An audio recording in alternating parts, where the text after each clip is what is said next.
రాజులు వేట తప్పకుండా వెళ్ళవలసినటువంటి స్థితి, వేటకి వెళ్ళాలి, వేటాడాలి. కానీ వేటాడడం అనేటటువంటిది ఒక వ్యసనంగా మారకూడదు.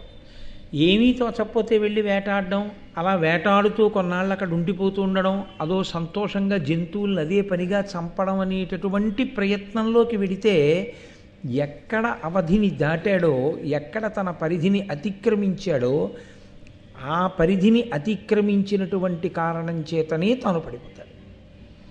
అందుకే చాలా చిత్రమైనటువంటి విషయాలు ఉంటాయి.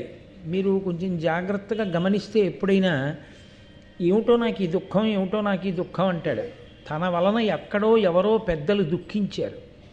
తన తల్లో, తన తండ్రో, తన అత్తగారో, తన మామగారో, తనకి ముఖ్యమైన బంధువులో నిరంతరం ఇతను అవమానిస్తుంటే వాళ్ళు ఏడుస్తూ ఉంటారు చెప్పుకోలేక.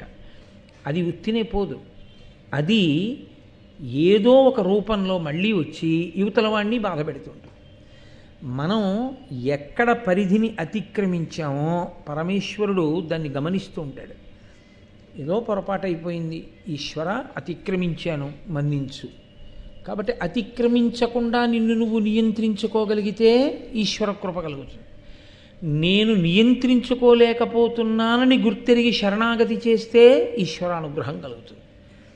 రెండు వైపులా ఈశ్వరుడు తలుపులు తెరిచి ఉంచుతాడు. నన్ను నేను నియంత్రించుకోలేకపోతున్నాను కాబట్టి నేను కాల్చేస్తాను అండం, నన్ను నేను నియంత్రించుకోలేకపోతున్నాను కాబట్టి నీవు తప్ప నాకు దిక్కు లేదు, శరణాగతి చేశాడు, రక్షణ చేస్తాడు. లేదు, వేదమును ప్రమాణంగా తీసుకుని సాధన చేసే ప్రయత్నంలో ఒడుదుడుకులను ఎదుర్కొంటున్నాడు, అప్పుడు ఈశ్వరుడు అనుగ్రహిస్తాడు, బలం ఇస్తాడు, ఏదో ఒకనాటికి గెలవగలుగుతాడు. రెండూ లేదు, భోగములకే చిక్కి జీవిస్తున్నాడు, ప్రతి దాంట్లోనూ పరిధిని అతిక్రమిస్తూ ఉంటాడు, దాన్ని ఈశ్వరుడు అంగీకరించాడు. మీరు చూడండి, ప్రతి చిన్నదానికి మనం ఓ మాట అంటాం, మీ హద్దు మీరుతున్నారంటాం. పిల్లాడో మాట ఎక్కువ మాట్లాడనుకోండి, నీకు అనవసరం, నువ్వు అంత దూరం మాట్లాడక్కర్లేదంటాం. భార్య కొంచెం అనవసరపు విషయాల్లో అనవసరపు సలహా ఇచ్చిందనుకోండి, నువ్వు అనవసరపు సలహాలు ఇవ్వకు, నా ప్రతిష్ట పాడయ్యేటట్టు, నీ పరిధిని నువ్వు ఆలోచించుకుంటాం. సేవకుడితో ఈ మాట అంటాం, ప్రతివాడితో అంటాం. మనం ప్రతివాడితో అన్న మాటని ఈశ్వరుడు మనతో ఎందుకు అనడు? ఈశ్వరుడు కూడా అంటాడు, నువ్వు నీ పరిధిని అతిక్రమిస్తున్నావు, నేను నీకు ఇంద్రియములను ఎందుకు ఇచ్చానో, నీకు నేను బుద్ధిని ఎందుకు ఇచ్చానో దానికి నువ్వు వాడుకోవట్లేదు.